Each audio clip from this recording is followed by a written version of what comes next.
Boa noite, meu nome é Francisco de Araújo, eu sou formado em Contabilidade e Ciências Econômicas, economista. Atualmente trabalho como contador numa entidade pública.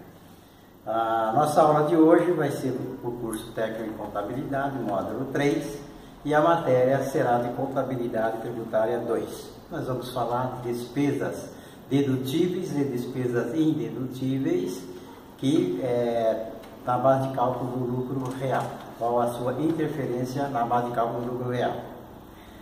Inicialmente nós vamos estudar a diferenciação do que é uma despesa dedutível e uma despesa indedutível. Vamos falar depois, claro, explicar o que é uma despesa e o que é um lucro líquido, o que é um lucro real. As despesas, na verdade, é um recurso financeiro que as empresas são obrigadas a despender em razão do que? Para que ela consiga obter a sua receita.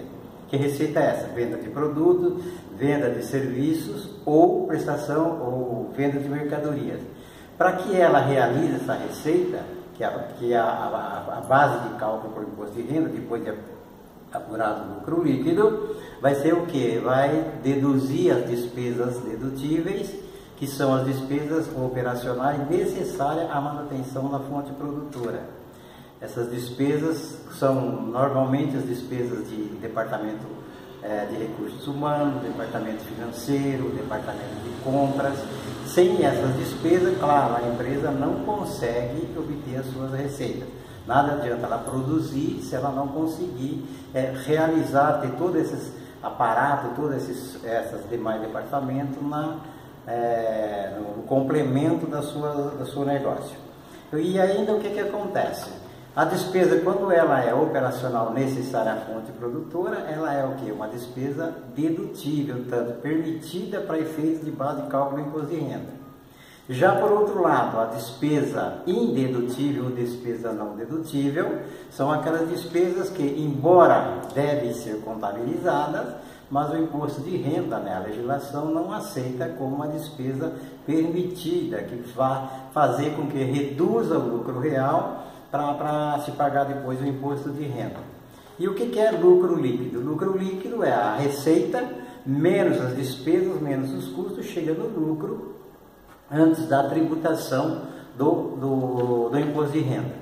Uma vez depois, para se apurar o lucro real, o que é o lucro real? O lucro real é esse lucro líquido que eu acabei de explicar, adicionado às despesas indedutíveis, que não podem ser legais para efeito de dedução do imposto de renda, chega-se então no lucro real. O lucro real é a base de cálculo desse tributo. A despesa dedutíveis, a gente pode citar como exemplo uma delas, é despesas com brinde. É uma despesa que é obrigada a ser contabilizada, que é uma despesa natural, todas as empresas têm o hábito de distribuir brinde, mas a Receita Federal, a legislação do imposto de renda, não permite que essa despesa seja dedutível em função do que? Para que não haja abuso de valores. Porque imagina uma empresa, por exemplo, fabricante de automóvel, dá um carro como um brinde, imagina o prejuízo que isso causa para efeito de imposto de renda, caso fosse permitido. Outro tipo de despesa são as despesas com doações. A legislação permite que a doação seja até 2% do lucro operacional. Acima disso, pode ser dado? Pode, só que daí tem que oferecer a tributação, ou seja, ela torna uma despesa indedutível. Tem também as multas, multa de trânsito, por exemplo. Normalmente a empresa tem a sua frota de veículos, pode levar uma multa, e essa multa, o imposto de renda não permite que ela seja dedutível. Por quê? Porque isso não é uma despesa necessária para que a empresa funcione. Então, multa de trânsito não é permitida. Esse é um dos exemplos. Então, feito isso, apura-se o lucro contábil, faz as adições das despesas indedutíveis, e posteriormente chega-se no lucro real, que é a base de cálculo do imposto de renda. É isso então a nossa aula de hoje, e futuramente nós vamos falar sobre outro assunto. Por hora é só, muito obrigado e boa noite.